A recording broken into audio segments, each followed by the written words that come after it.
pinanood sa akin yung mga videos mo. And your videos, very loud siya, diba? Very straightforward. Yes po. Where did that come from? Where did the inspiration for that come from?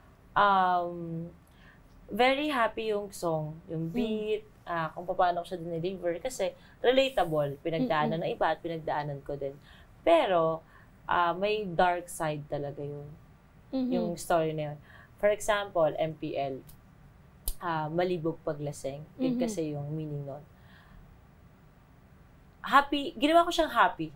Pero, part yun ng life ko na ilang beses ako na nagkaroon ng sexual assault dahil may lasing ka. Yes, dahil nilasing ako at dahil lasing siya. And nagkakaroon siya ng past na gano'n. Pero, ginawa ko din siyang happy kasi nung tumanda din naman ako, naging MPL din ako, di ba? Ako, pag lasing ako, grabe ko gapakin yung jowa ko. Wala ulo hanggang paa. Ginagapang mo. So, isang ganyan. Ganon. So, ganon yung story ng MPL. Then, sumunod yung Masarap na Mami, yung M&M. So, kala nila nagpapasexy lang yung mami. Pero it's about insecurities na mga mommies na, lalo yung mga postpartum, ganun siya. So, ginawa ko lang siya na kung papaano yung way ko kasi very vulgar ako. And gustong-gusto ko nagpapasexy ako, papansin ako, epal ako. Kaya, yung story na.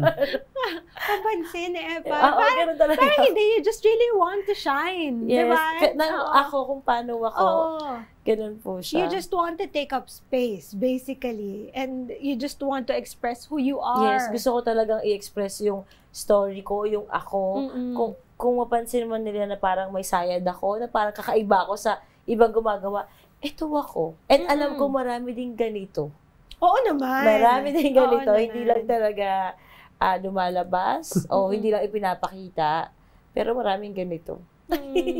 Pero ang ganda nung sinabi mong kwento, no? Nung malibog paglasing, which is true. Yes. Madaming nangyayaring sexual assault, Opo. diba? Rape, dahil sa alak, Yes. na hindi na pinapansin. Yes. Lalo na yung pagkagising. Tapos, madami akong nakakausap na ano ba yung nangyari sa akin? Opo. Hindi na nila maintindihan, hindi nila maproseso. Tapos iniisip nila na, ay, ginusto ko naman, pero hindi talaga. Tapos marami, karamihan pa sa mga ganyan, yung pag kumalma na yung alak, ang sasabihin pa sa'yo, pasensya ka na, lasing lang ako. Oo, na hindi naman siya justification, Opo. di ba? Opo. At ang matindi dyan, wala din maniniwala sa'yo kasi nakainom ka rin. Baka ano ka lang din. Baka sigurado ka ba? Lasing ka din eh. Parang ganon. So, kina-question sila. Tapos lalo na kapag yun, nakipag-inuman ka sa mga lalaki bilang babae, bakit ka nakipag-inuman sa kanila? Diba? Tapos ikaw yung sisisihin na hindi naman talaga dapat.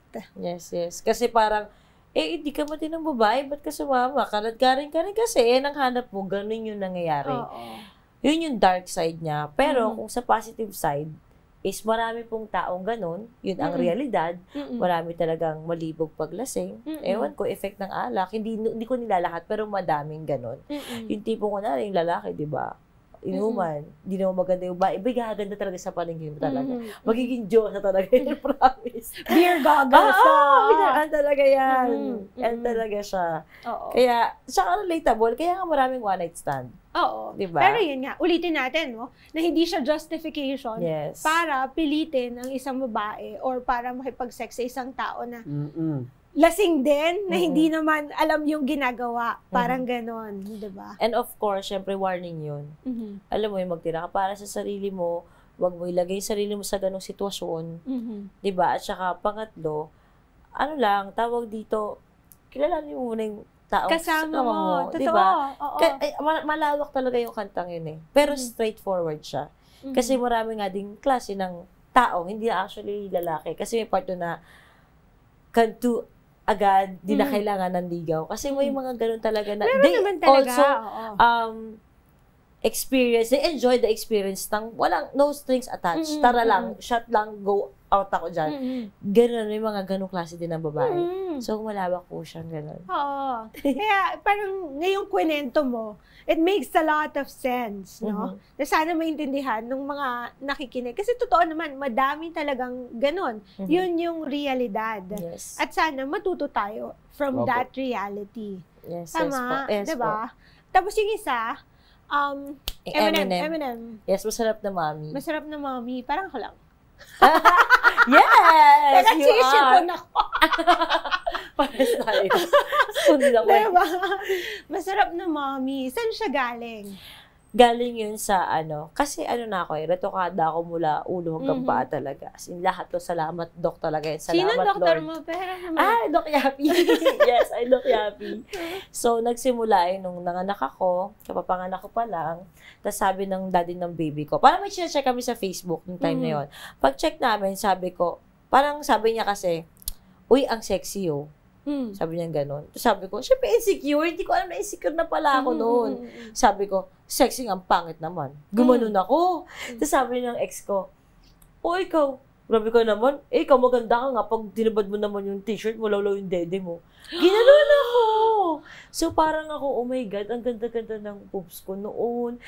Inanakan mo ako. So syempre, di ba? Tapos gaganyan. Tapos magde-deflate yung boobs mo. Di ba? Tapos yung gaplatito na yung diba? Yung nipples mo. Areola mo, alaki. So, parang nasaktan ako noon. Kaya, simula na parang gusto ko na magpagawa ng dibdib. Gusto ko lagi maging maganda. Sa isang sentence lang na yun, nagbago yung buhay ko doon. So, alam mo yun, at marami din akong nakilala na iba't ibang klase ng nanay na, porkit nanay na, hindi na sila ganun. Hindi na sila confident. Alam mo yon, kailangan kahit mommy ka pa din, may self-love. And it will reflect. Kung makikita yan physically din. Alam mo yon sa sarili na parang naalagaan niya yung sarili niya. Kahit mommy ka na, pwede yon.